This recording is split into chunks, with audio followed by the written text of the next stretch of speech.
Idolatria. A idolatria, ela vai além do que você está pensando, que está acostumado. Idolatria é tudo que eu amo que me separa de Deus. Seja um filho, seja um carro, um trabalho, tudo aquilo que me separa de Deus. Seja o meu prazer pessoal, o meu ego, se me separa de Deus, é idolatria. Feitiçaria, tá? A inveja é um pecado de feitiçaria. Morri. E agora? Essa é a pergunta que não quer calar. A maioria das pessoas tem esse questionamento. Para onde eu vou depois que eu morrer? E aí, como é? O que vai acontecer lá? E a maioria das pessoas, é fato, não sabem para onde vão. E alguns vão ter uma argumentação, assim, legítima. Eu não morri, como eu vou saber para onde eu vou? Mas a Bíblia fala a respeito desse assunto. Ela vai explicar para onde cada um de nós iremos após a morte. É importante a gente entender isso, que afinal de contas, acredite, é onde passaremos a eternidade. Mas antes de entender sobre morte, sobre para onde eu vou, como vai ser esse negócio, a gente precisa entender sobre a nossa essência. Porque se entendermos sobre a nossa essência, isso já é meio caminho. E a gente precisa entender que somos espírito, alma e corpo, exatamente nessa ordem. E cada um tem um atributo. E essa é a composição humana, essa é a obra maravilhosa que Deus fez, que é o homem, composto de espírito, alma e corpo. E a gente vai entender sobre isso um pouquinho. O bate-papo vai permear em nova vida em Cristo e pós-morte. Antes de Cristo, acrescentei um ingrediente, e depois de Cristo, que o cenário muda. Antes de Cristo, as pessoas que morrem, elas vão para um determinado lugar. Depois de Cristo, para um outro lugar. E a gente precisa entender essa situação, esse cenário e esse princípio. Aqui tem um mapa mental bem simplificado para você entender que são separados. Espírito, alma e corpo. São distintos. Cada um tem um papel. E aí, o que o texto vai dizer em primeira epístola de Paulo aos Tessalonicenses, capítulo 5, verso 23. E o próprio Deus de paz vos santifique completamente, e o vosso espírito, alma e corpo sejam plenamente conservados para a vinda do nosso Senhor Jesus Cristo. E aí o texto fala, espírito, alma e corpo sejam plenamente conservados, sejam puros, estejam limpos, íntegros. Há uma importância e uma preocupação do apóstolo Paulo em, primeiro, fazer com que nós entendamos o que é espírito, alma e corpo e que são distintos e que eles precisam permanecer plenamente conservados e irrepreensíveis. Então aqui a gente já tem uma ideia clara de que espírito, alma e corpo são diferentes, são funções diferentes. Vamos ver o que a segunda epístola de Paulo a Timóteo, capítulo 1, verso 7, vai falar sobre espírito. Porquanto Deus não nos concedeu espírito de covardia, e em algumas traduções vai dizer de medo, mas de poder, ou coragem, de amor e de equilíbrio. Olha só, portanto, Deus não nos concedeu espírito de covardia. Esse espírito, aqui na Bíblia, está em letra minúscula, significa que é o espírito do homem. Toda vez que você observar na Bíblia, a palavra espírito escrito em letra maiúscula está se referindo ao Espírito de Deus, ao Espírito Santo. Mas quando estiver em letra minúscula, é o Espírito do homem. E aí, nessa fala, eu já quero emendar que o Espírito de Deus, ele se comunica não com carne e não com alma, mas com o Espírito do homem, o fôlego de vida, a pneuma. Em Tiago, vai falar mais um pouco sobre isso. Tiago, capítulo 2, o verso é o 26. Portanto, assim como o corpo sem espírito está morto, da mesma forma, a fé sem obras está morta.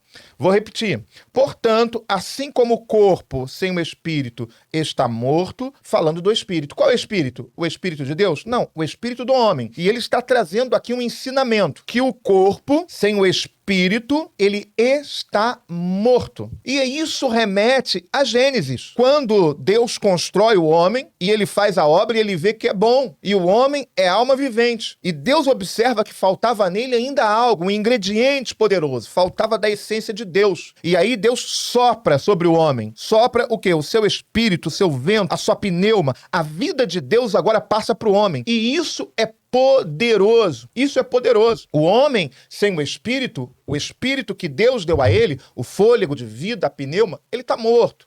E aí ele faz um paralelo, tá? Que a obra sem fé é como um corpo sem um espírito. É morto. Então toda obra, não vou entrar nesse tema porque é um outro tema, mas toda obra que é feita, se ela não é feita na fé e pela fé genuína em Deus, em Cristo, se não glorifica o nome de Deus, é uma obra morta. E nós não conseguimos viver, nos colocar de pé. E aí, agora, a vida está falando de corpo se colocar de pé. Que a gente vai entender um pouco mais, tratando desse assunto, sobre o que é morte na cosmovisão de Deus e morte na cosmovisão do homem. Normalmente, na cosmovisão do homem, a morte é esse corpo físico deitar o pó, morrer, não conseguir mais se mexer, encerrar o seu dia, ficar completamente aniquilado. Então, esse texto está falando sobre isso. Sem o espírito do homem, o homem está morto. Fisicamente, humanamente falando. Mas tem a cosmovisão de Deus, que vai além dessa visão humana. Bem, falei sobre espírito. Então, o espírito, ele é um indivíduo, ele tem um atributo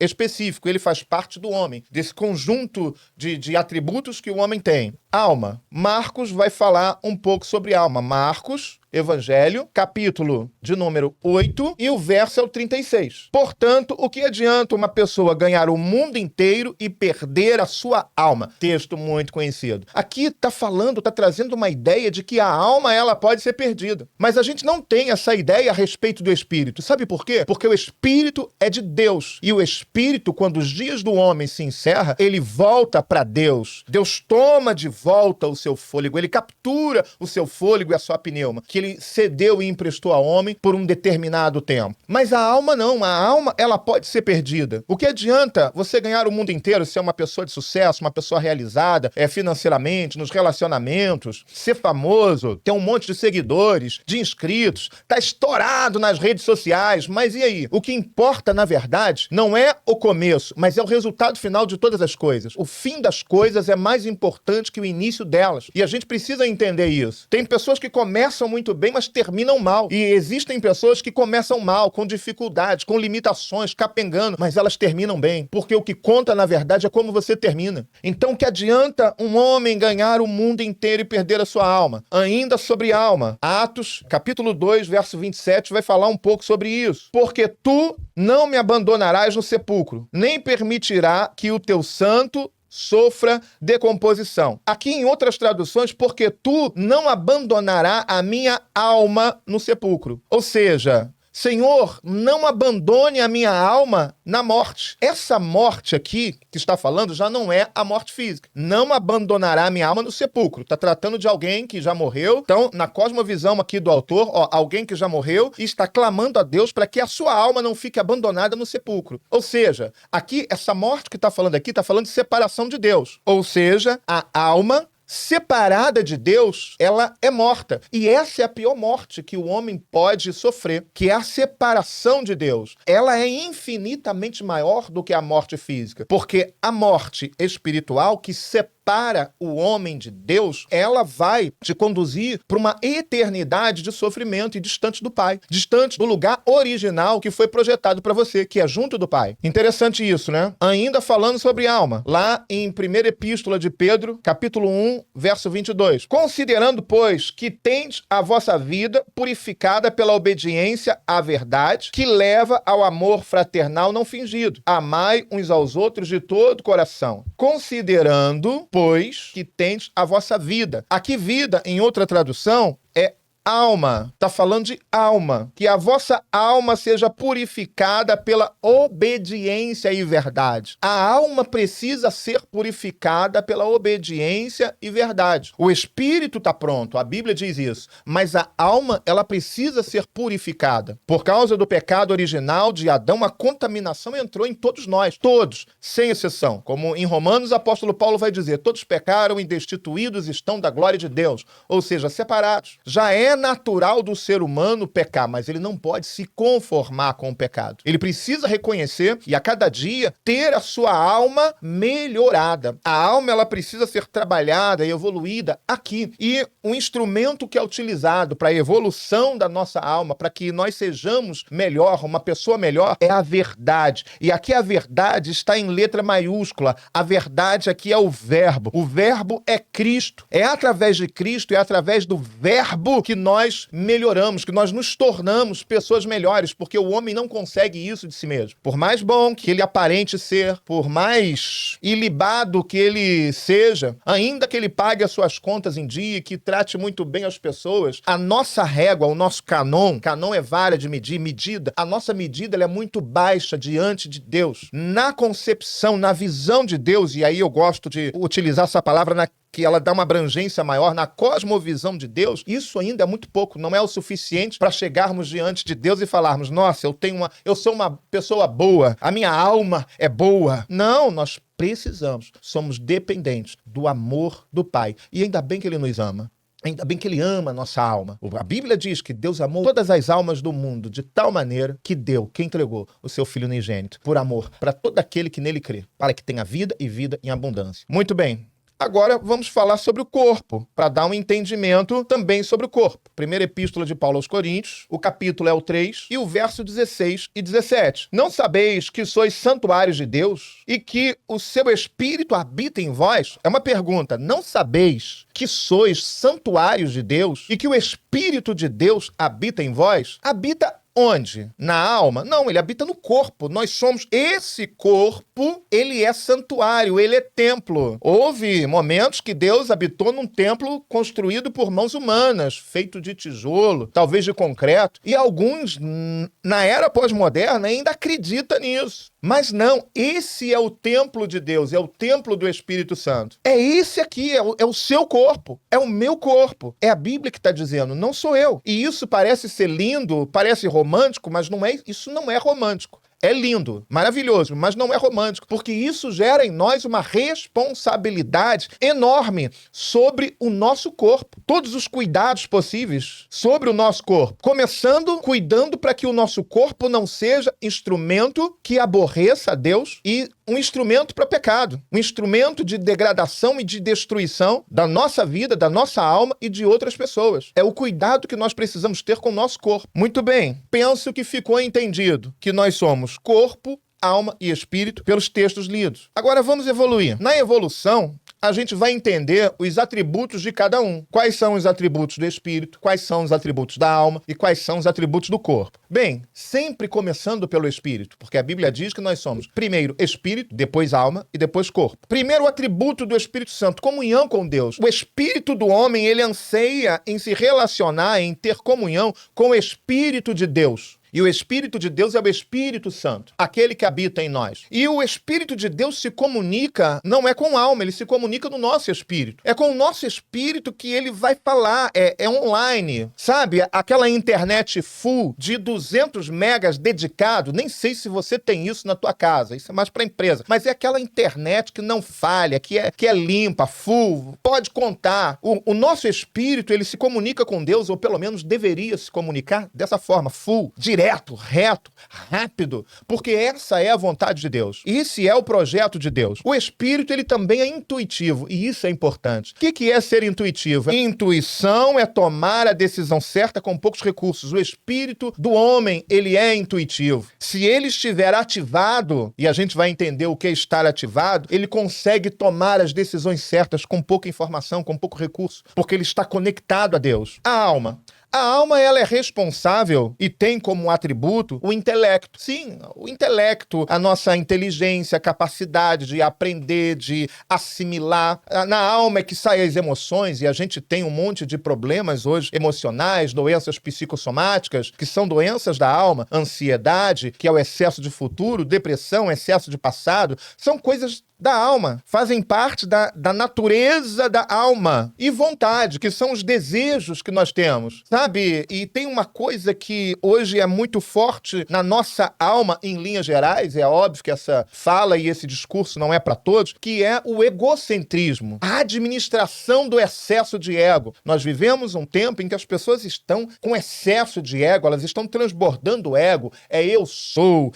é pra mim, eu mereço, é a minha vontade, é o meu querer, eu sou assim, comigo é assim. Alma alma. Então, as vontades, o ego, ele sai da alma. E é fato, né, que o excesso de ego é péssimo para a alma. E o corpo? O corpo é responsável pelos 5 sentidos: visão, audição, olfato, paladar e tato. Então, são os atributos que cada um tem. Agora, olha que interessante, já vou adiantar um assunto que a gente vai ver logo à frente. Vai continuar vendo. Você tem a alma no centro. A gente vai ver à frente que o corpo e o espírito, eles militam, lutam entre si pela alma. O objetivo de ambos é a alma. Por quê? Porque é a alma, é justamente a alma quem nós somos, na nossa essência, no nosso entendimento, no nosso intelecto, nas emoções. A alma é daqui, a alma é isso aqui, ó. É o que a ciência tem estudado com muita dedicação e procurado entender, mas ainda se entende muito pouco. É do nosso cérebro. Aqui está a nossa alma, aqui é onde sai o comando de todas essas coisas. Da dor, da raiva, a ira, a cólera, nós vamos falar sobre isso à frente. Então é aqui. E é essa alma que ela vai ser premiada ou ela vai ser sentenciada. Então, ambos lutam pela alma. E a gente vai entender na frente por que ambos lutam pela alma. Porque cada um tem um propósito distinto com a alma. Dito isso, quando é que o nosso espírito ele está ativado ou quando ele está desativado? Você pode observar nessa imagem, dá para você ter uma ideia, só para tentar construir um mapa mental e você ter uma ideia a respeito dessa imagem. Quando o pecado ele entra na nossa vida deliberadamente e sistematicamente, a vida de Deus ela sai. Ou seja, o nosso espírito, não é que ela sai de uma forma plena, que senão morreríamos, mas o nosso espírito, o espírito do homem, ele fica mortificado e o Espírito Santo, que está conectado ao espírito do homem, ele sai. O Espírito de Deus, o Espírito Santo sai e o espírito do homem fica mortificado por causa do pecado. Entrou o pecado de forma sistematizada e o pecado ele é praticado e exercido através da alma. Isso mesmo, o pecado ele é praticado e ele é exercido através da alma. E o corpo dá a luz. A gente vai ver isso à frente. Então, todas as vezes que pecamos deliberadamente, eu estou aqui fazendo uma metanoia, insistimos no pecado, temos consciência que é errado, mas ainda assim o fazemos. O nosso espírito, ele é mortificado. Quando ele é mortificado, ele fica meio inativado, em off, em nós, mas em off. Nós não conseguimos uma boa comunicação com Deus, porque o nosso espírito está off. E o pecado faz isso. O pecado, ele é responsável por isso. Então, por que eu não posso pecar, eu não deveria pecar? Porque o pecado me desliga do Pai. O pecado corta o relacionamento com Deus. Rompe, e pode romper definitivamente. Olha o que o texto diz em Gálatas. Eu disse sobre o Espírito, que o Espírito, voltando, o Espírito é que se comunica com Deus e que o pecado, ele rompe essa comunicação. Em Gálatas, vai falar das obras da carne. E essa carne que milita contra o Espírito, lutando pela alma. Gálatas 5, 19 a 21 vai dizer: ora, as obras da carne são conhecidas: prostituição, impureza, lascívia, idolatria, feitiçaria, inimizades, porfia, ciúmes, iras, discórdias, dissensões, facções, invejas, bebedices, glutonaria e coisas semelhantes a essas, a respeito das quais eu vos declaro, como já outrora vos preveni, que não herdarão o reino de Deus os que tais praticam. Isso é muito sério. Por quê? Porque as pessoas que praticam prostituição, quando eu falo de prostituição, eu não estou falando tão somente daquela moça, daquela mulher que fica se vendendo, que vende o seu corpo por prazer. Prostituição são as pessoas que praticam sexo deliberadamente fora do casamento, antes do casamento. São solteiras, estou falando de pessoas agora solteiras, que praticam sexo antes do casamento. Isso, na cosmovisão bíblica, se chama prostituição. E tais não herdarão o reino dos céus. Ponto. Mas eu poderia incrementar também falando sobre adultério, que é o sexo fora do casamento. O princípio é o mesmo, e mais grave ainda, o adultério. E aí fala de impurezas, e como impurezas eu poderia classificar aquilo que a gente vê nas redes sociais, que está diretamente ligado à pornografia. Lascívia. A lascívia, ela vai falar do sexo desenfreado, aonde as pessoas querem incrementar um monte de coisas, além do relacionamento afetivo homem-mulher. Idolatria. A idolatria, ela vai além do que você está pensando, que está acostumado. Idolatria é tudo que eu amo que me separa de Deus. Seja um filho, seja um carro, um trabalho, tudo aquilo que me separa de Deus. seja o meu prazer pessoal, o meu ego, se me separa de Deus, é idolatria. Feitiçaria, tá? A inveja é um pecado de feitiçaria. Inimizades, porfias, ciúmes, iras, discórdias, dissensões, facções. Aí vem invejas, bebedices, glutonaria e coisa semelhante a essa. Bem, eu não vou entrar no detalhe. O que basta dizer é que essas são as obras da carne. Mas quando a gente fala de obras da carne, esses sentimentos, eles iniciam onde? Na alma. Mas eles são manifestos onde? Através da carne. Você deseja aqui, você se prostitui aqui, você adultera aqui, você inveja aqui, começa aqui, mas se manifesta, dá a luz na carne, através da nossa carne, através do corpo físico. Por isso que é chamado obras da carne, porque elas se manifestam. Enquanto está aqui, você resolve com Deus, ninguém sabe. Mas quando ela se manifesta, ela dá a luz, agora todas as pessoas estão vendo. E por isso é chamado obras da carne. E são essas obras que sentenciam e condenam a alma e separa essa alma, essa vida de Deus. Muito bem. Ainda dentro desse mapa mental, a gente entende o seguinte: se entra a vida de Deus, se Jesus entra, e Jesus entra como? Através do Espírito Santo, através da sua palavra, quando ele entra e se comunica no nosso espírito, o nosso espírito ele é ativado, ele fica ativado, e aí ele comunica à carne. Por isso é que a Bíblia diz que nós precisamos ser guiados pelo Espírito e não pela alma, porque o Espírito ele recebe a informação correta, alinhada de Deus, e é no Espírito que a nossa alma precisa buscar a informação. Às vezes nem sempre é a lógica e a razão das coisas, porque Deus sabe o amanhã. Às vezes, mesmo a gente olhando e falando, isso pra mim faz sentido, a gente precisa entender que o coração do homem ele é enganoso, e aquilo que faz sentido pra você, possivelmente não fará sentido pra Deus. Então é por isso que nós temos que ser espirituais. O que é ser espiritual? É buscar no Espírito, é buscar de Deus, é se conectar com Deus através do nosso Espírito e do Espírito Santo. E para isso a gente tem que se inclinar para aquilo que Deus nos orienta a inclinar, para as coisas que são espirituais. E a gente vai entender quais coisas são espirituais. E aí quando Jesus entra, quando o Espírito Santo entra, a morte ela vai saindo. As obras, e aí quando eu falo morte, eu estou falando das obras mortas que foram citadas anteriormente, prostituição, lascívia, glutonaria e por aí vai. São obras mortas que conduz a alma à primeira morte, que é a separação de Deus, e a pior morte, e também pode conduzir, em breve, à morte física. Quantos casos a gente vê? Todo dia a gente vê isso. Boa parte das pessoas que morrem são porque elas pularam e desconsideraram princípios. Sim, desconsideraram princípios e a sentença, infelizmente, veio. E não foi Deus que sentenciou. Elas foram atrás da sentença, se auto-sentenciaram. Efésios 2, versículo 4 a 5, diz assim: mas Deus, sendo rico em misericórdia, por causa do grande amor, com que nos amou, e estando nós mortos em nossos delitos, nos deu vida. Juntamente com Cristo, pela graça sois salvos. Tá? E isso não vem de nós, é dom de Deus. Então Deus, por causa do seu infinito amor, estando nós mortos nos nossos pecados, ninguém que reconhece Cristo como único e suficiente Salvador, reconhece dessa forma. Não, eu era uma pessoa muito boa, e por ser muito boa, eu decidi andar com Jesus.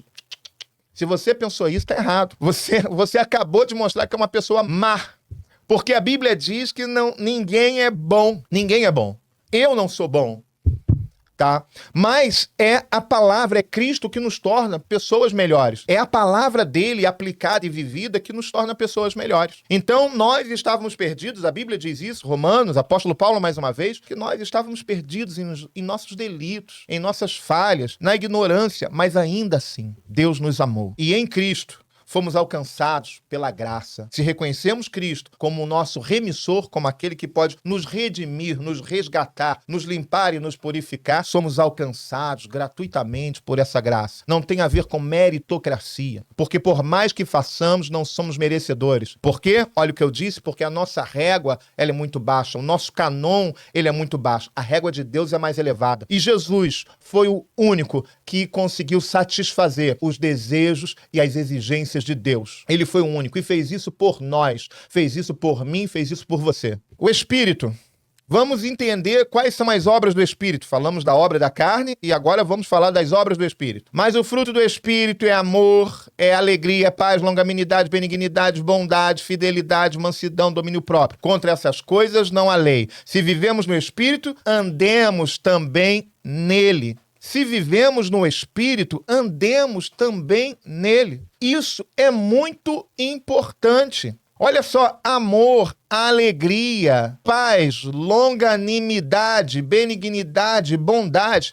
Olha, só o amor, que é o maior dom, já seria algo extraordinário, o mundo já seria melhor. Se nós andássemos em espírito, quem ama, anda em espírito. Agora, não é amar o seu filho, sua esposa ou seu amigo. Não, é além disso. Volto a dizer, a régua de Deus ela é mais elevada. A Bíblia diz, amai os vossos inimigos. Então, quem ama consegue entender esse princípio e andar nessa frequência de amar o inimigo. E o que é amar? É morrer de sentimentos por ele? De paixão? Tô apaixonado? Não, não é isso. Amar é atitude. É o meu inimigo, se levantou contra mim, me injuriou, falou mal, mas eu vou continuar o quê? Eu vou continuar praticando o bem, incondicionalmente. E esse amor, ele tem um nome, é amor ágape, ou agapau. É o amor incondicional. É esse amor que precisa ser vivido e praticado por cada um de nós. Então, o espírito, o nosso espírito, o espírito do homem, ele anseia por isso, ele ama, ele tem alegria, tem gozo em Deus, ele tem paz, e não a paz que denota uma ausência de guerra. Não é essa a paz. É a paz em meio à guerra. Jesus, ele fala isso, eis que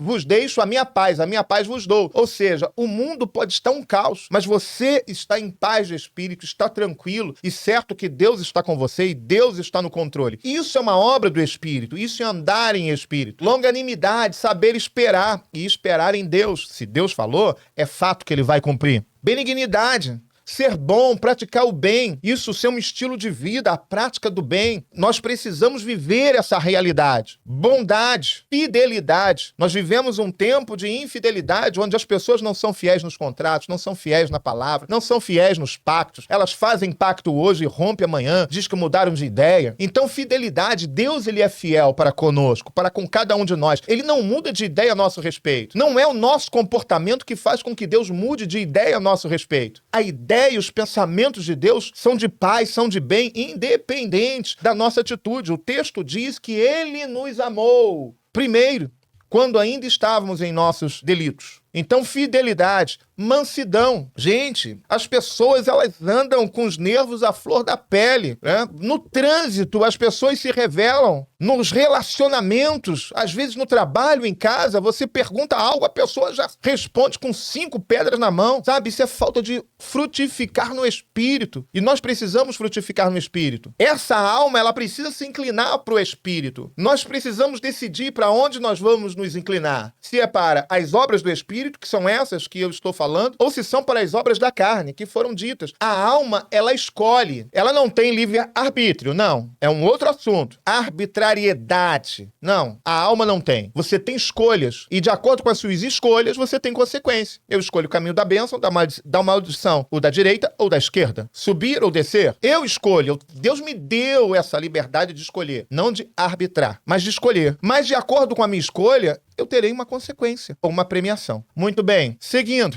Na nova vida em Cristo, o Espírito Santo nos mostra os nossos pecados. João 16, 7 e 8. Mas eu vos digo a verdade, convém-vos que eu vá, porque se eu não for, o Consolador não virá a vós outros. Se, porém, eu for, eu vou-lo enviarei. Quando ele vier, convencerá o mundo do pecado, da justiça e do juízo. Quando é que você é convencido do pecado, da justiça e do juízo? Quando você se inclina para as coisas do Espírito e anseia em ser uma pessoa espiritual. Enquanto você viver na sua alma, você não vai se convencer do seu pecado. O Espírito Santo, ele te convence. Sim, mas você tem que querer. Algumas pessoas falam, deixa que o Espírito Santo convence. Ele não convence quem não quer ser convencido. Ele convence todo aquele que quer, que busca por informação, por crescimento, por ser uma pessoa espiritual. É o Espírito Santo que convence, mas ele só convence quem quer. E é a carne militando contra o Espírito o tempo todo. Gálatas 5:16 até 17. Digo, porém, andai no Espírito e jamais satisfareis a concupiscência, os desejos, os anseios, as inclinações da carne. Porque a carne milita contra o Espírito e o Espírito contra a carne. Ambos são opostos um ao outro, entre si, para que não façais o que, porventura, seja do vosso querer. Então, o Espírito, ele faz resistência contra a carne para que você não fique realizando as suas vontades, porque as vontades do homem são más, são enganosas. E é uma luta. A carne querendo se manifestar, a ira, a cólera, a prostituição, cobiça, lascívia, pelejas, confusões, ela querendo se manifestar e querendo arredar a alma. Ou seja, os sentimentos estão na alma, vou explicar de uma outra forma, os sentimentos, todos esses sentimentos na alma, e eles querem se manifestar através da carne. Mas o Espírito está lá militando, não faça, ame, seja tolerante, seja equilibrado, libera uma palavra de amor, uma palavra de mansidão, pratica o bem, seja honesto, sincero, não quebra o pacto, seja fiel. É uma luta. Agora, quem vai vencer? Eu vou repetir essa fala que eu já ouvi. São dois cães. Quem você vai alimentar? Você vai alimentar a carne ou vai alimentar o seu espírito? A sua alma, ela busca alimento de onde? Qual é a fonte que ela se alimenta? Ela se alimenta da carne, dos 5 sentidos somente? Visão,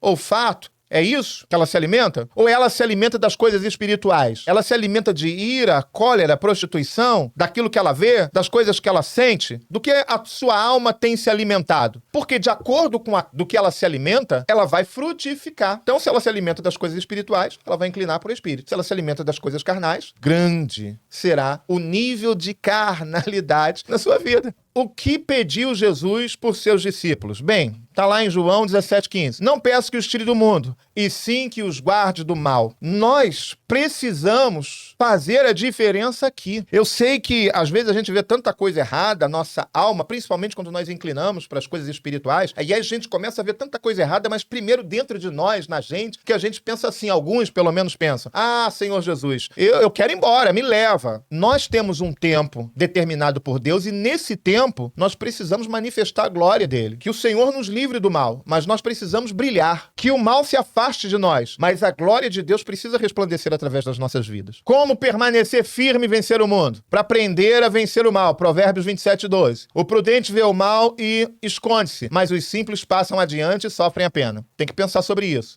Resista ao diabo. Tiago 4,17. Sujeitai-vos, pois, a Deus, resisti ao diabo e ele fugirá de vós. Isso é um poder. É um poder grande que Deus entregou nas nossas mãos. Primeiro, sujeitai-vos a Deus. Se coloque debaixo da autoridade de Deus, do governo, em obediência. Isso é se sujeitar a Deus. Obediência à sua palavra. Uma vez se sujeitando a Deus, resista ao diabo porque ele vai fugir. Não importa o tamanho de Satanás, dos dominadores, poderes, potestades e principados. Eles irão retroceder diante de um cristão que se coloca debaixo do governo e da autoridade de Deus. Entenda isso como uma verdade máxima para a tua vida. Não participe do que o mundo oferece. O que o mundo oferece? Prostituição, lascívia, glutonaria, bebedice. Não participa dessas coisas. Fica fora. Busca as pessoas que realmente se importam com você e creem como você. Nada de julgo desigual. Pessoas que têm o pensamento alinhado, que vão te aproximar de Deus e não te distanciar dele. Seja firme no seu posicionamento. Você precisa ser firme. A multidão não é firme. E quando a gente decide ser firme, na maioria das vezes,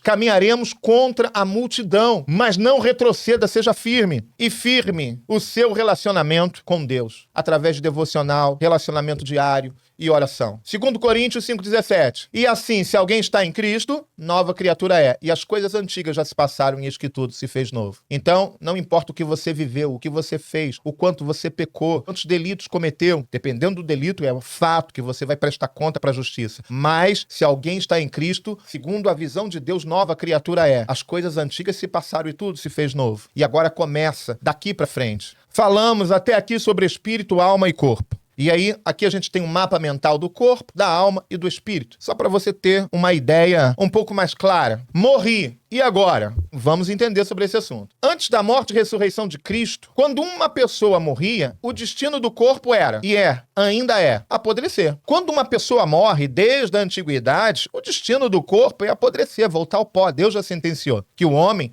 depois que ele tropeçou, que ele desobedeceu, ele foi sentenciado. E uma das sentenças é a morte física, porque Deus fez o homem para não ver a morte. E você precisa entender isso. Deus fez o homem para viver eternamente. Por isso, lá no jardim haviam duas duas árvores, a do conhecimento do bem e do mal e a árvore da vida. A árvore da vida, ele poderia comer do seu fruto. Para quê? Para que ele vivesse eternamente. Hoje, a árvore da vida é Cristo. Aquela árvore já tipificava Cristo. Era uma personificação de Cristo. E hoje, nós temos a revelação completa. Uma revelação maior, que Cristo é essa árvore da vida. É nele que nós buscamos o alimento para vivermos eternamente, após esse plano. Então, o corpo apodrece. E a alma, o que acontece? Para onde vai? O espírito, o que acontece? Para onde vai? Hebreus 9, 27. Muito importante, ponto de atenção. E como aos homens está ordenado morrerem uma só vez, vou repetir. Aos homens está ordenado morrerem uma só vez, vindo depois disso o juízo. Segundo a Bíblia, não existe essa história, esse conceito de morrer muitas vezes. Volta, morre de novo. Volta, morre de novo. Esse princípio, segundo a Bíblia, ele não existe. E a Bíblia, ela é digna de credibilidade. É um dos livros mais antigos que tem, que foram escritos por vários homens, em épocas diferentes, com homens que não eram doutores, não eram acadêmicos, mas tiveram um encontro, uma revelação de Deus. E ela não tem contradição. E ela também é a base para a sociedade desde que o mundo é mundo. As bases do direito foram tiradas de Levítico, Deuteronômio. Então, como desconsiderar? A Constituição, as constituições das nações foram inspiradas na Bíblia. As leis civis são inspiradas na Bíblia. Como desconsiderar isso? Os ensinamentos de Salomão, Provérbios, como desconsiderar? São sabedorias contextualizadas para os dias de hoje. Então, o texto está sendo claro. Ao homem é ordenado morrer uma só vez, depois segue-se o juízo. Vamos entender mais isso. A gente tem aqui, eu não vou ler o texto todo, em Lucas 16, 19 a 31, a parábola do homem rico e de Lázaro. Muitos conhecem essa parábola. Que Lázaro, pobre, jazia à porta do rico. Estava ali, mendigando, enfermo, padecendo necessidade. E o problema não era que o homem era rico. O problema é que ele não estava nem aí para nada, além de si mesmo. O problema desse homem era o egocentrismo, o egoísmo. Ele não estava nem aí para a necessidade de quem estava padecendo na tua porta. O problema desse homem era a falta de amor. Então esse não era a riqueza dele. E o texto diz que ambos morrem. Ambos morrem. Imagina a situação. Ambos morreram no mesmo dia. E aí eu vou ler no 25, no verso 25. Olha só o que diz. Ambos morreram e um foi para os seios de Abraão. E aí agora a gente tem uma nova informação, que é os seios de Abraão. Vou ler a partir do 23. Ambos morreram. Vamos lá. E foram sepultados. Verso 23 de Lucas 16. E no inferno ergueu os olhos, estando em tormento, viu ao longe Abraão e Lázaro no seu seio. Quem viu? É a pergunta.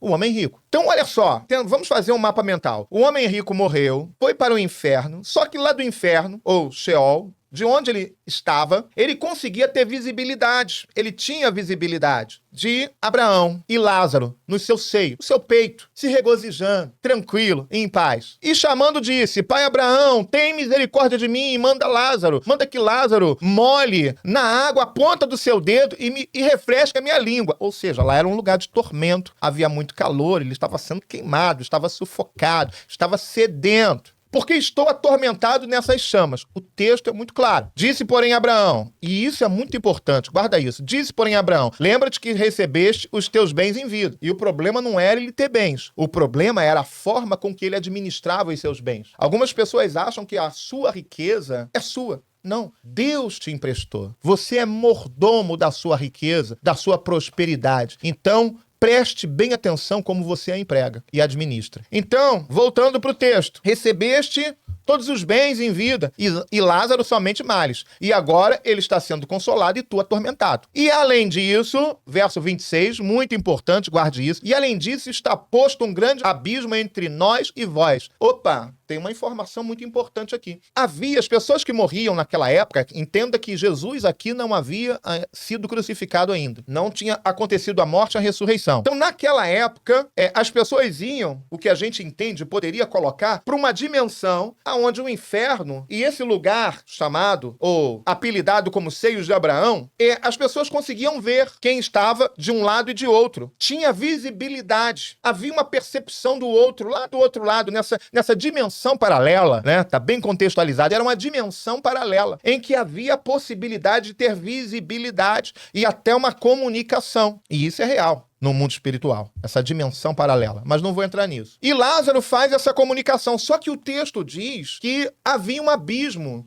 de forma que não dava para o homem rico sair de lá do inferno e ir para os seios de Abraão, como também não dava para Lázaro sair dos seios de Abraão e atender ao homem rico. Significa o quê? Preste atenção nessa informação. Uma vez morreu, não tem como sair do lugar para onde você foi. É engano. Qualquer coisa contrária a isso, à luz da Bíblia, é engano. Você não sai. Independente do lugar que você foi, você não sai. Existe um que pode te tirar, mas você não sai. É um princípio bíblico. Muito bem. E aí, seguindo o texto, de sorte que os que quiserem passar daqui para vós, não poderiam. Não pode. Nem tampouco de lá passar para cá. Então o texto está muito claro, muito claro. E aí ele tem um diálogo, então, por favor, permita que alguém vá lá e avise a minha família. E aí a palavra é uma palavra dura, mas diz, olha, eles têm a lei e os profetas. Sabe o que Abraão estava dizendo? A palavra está sendo pregada, declarada, disseminada. A lei está falando do Pentateuco, dos livros que Moisés escreveu. E os profetas, os livros proféticos, Isaías, Jeremias, Naum, Miqueias, por aí vai. Então, eles tinham a lei, eles tinham a palavra. Se eles não creram na palavra, creem mais o quê? Se eles não creram nos profetas, creem o que mais? E essa mensagem é uma mensagem que está contextualizada com os nossos dias. A palavra está sendo pregada agora. Você escolhe crer ou não. Você escolhe receber essa palavra profética como profecia, como a verdade para a tua vida ou não. É escolhas. A vida é feita de escolhas. Muito bem, então tá claro aqui que não dá para sair da dimensão. E essa dimensão, ela se chamava, aonde as pessoas que morriam crendo na palavra iam, se chamava seios de Abraão, e aquelas que morriam e não criam na lei e nos profetas, iam para o inferno. Hoje, como funciona? Antes de falar como funciona hoje, tem uma situação muito interessante. Nessa imagem, talvez você tenha uma ideia mais clara. Eu tentei fazer um mapa mental.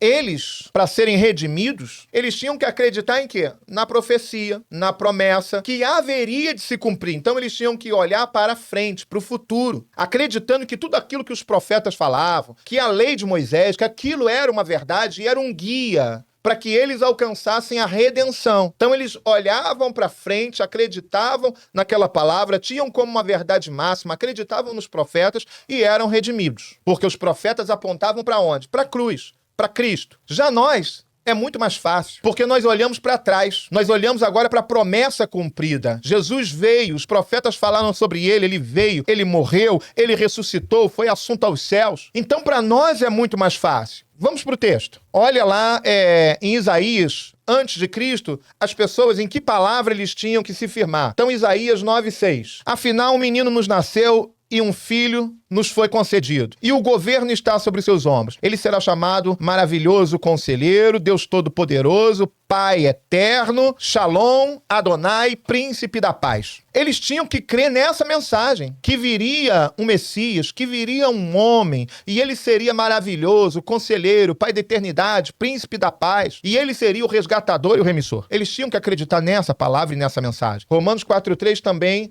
vai falar um pouco desse assunto, no que eles, antes de Cristo, precisavam crer para alcançar a remissão. Entretanto, o que diz a Escritura? Abraão creu em Deus e isso lhe foi creditado como justiça. Olha só, a forma deles alcançarem a redenção e a remissão era crer em Deus, mas crer olhando para frente, numa promessa que estava longe de ser cumprida. Por que a fé de Abraão foi imputada a ele como justiça? Primeiro, porque Deus falou para ele, olha, você vai ser pai de nações. Ele já era velho, a mulher muito velha também, e estéril. Olha só, como assim? E ele creu. E Deus vira para ele, sai da tua casa, do meio da tua parentela e vá para a terra que eu te mostrarei. A tua descendência será como a areia do mar e as estrelas do céu. Ele creu. Ele olhou para frente e ele morreu sem ver isso. Mas quando ele teve o seu filho, Isaac, ele considerou que Deus era poderoso para cumprir.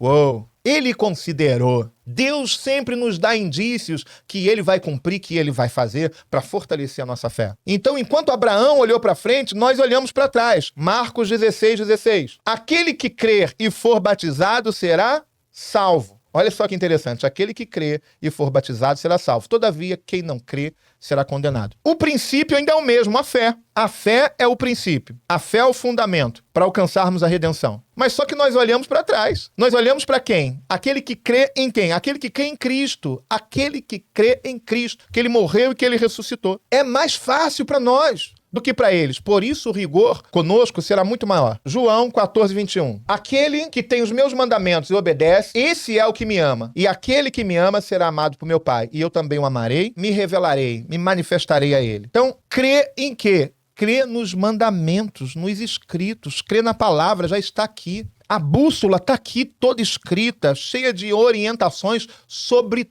tudo. Basta crer, olhar para ela, já está escrito. Não precisa de absolutamente nada novo. Não precisa de um princípio novo, não precisa de uma teologia nova. Alguns, precisamos de uma teologia nova, preta, branca, rosa, azul, verde. Não precisamos nada disso. O que nós precisamos é crer nesses fundamentos que já foram postos, nesses marcos que já estão colocados. Simples assim. Antes era daquela forma, né? O que diz o texto? Lucas 19:31. Fala da dimensão, do lugar. Aí eu volto para aquele texto lá de Lucas que fala de Lázaro e do homem rico. Então, é uma dimensão. Era no passado uma dimensão, aonde não poderia se passar de um lugar para outro. Vamos para Efésios 4:8-9. Presta atenção nesse texto. Por isso diz, subindo ao alto, levou cativo o cativeiro e deu dons aos homens. Ora isso, ele subiu, que é, senão também o que antes tinha descido às partes mais baixas da terra. Esse texto está se referindo a quem? Está se referindo a Cristo, a Jesus, aquele que subiu ao alto e levou cativo o cativeiro. Jesus, quando morreu e durante o período que ele ficou morto, os 3 dias antes da ressurreição, ele foi até as partes mais baixas da terra e levou cativo o quê? O cativeiro. Quem era o cativeiro? Eram todas as pessoas que morreram crendo e que estavam nos seios de Abraão, aprisionados ainda pela morte, porque a ideia de ressurreição, o princípio da ressurreição ainda não havia sido pregado. Então essas pessoas estavam cativas no cativeiro, presas e aprisionadas pela morte, ainda que nos seios de Abraão, mas determinadas a permanecer ali para sempre, entendendo que era um lugar bom, infinitamente melhor do que o inferno. Mas Jesus foi lá para mostrar, para declarar, para revelar algo maior. E o texto está dizendo, subindo ao alto, ou seja, quando ele ressuscitou, ele levou cativo o cativeiro. Ele levou cativo consigo o cativeiro, aqueles que estavam ainda aprisionados por causa da morte. E deu dom aos homens. E aí diz, ora isto, ele subiu,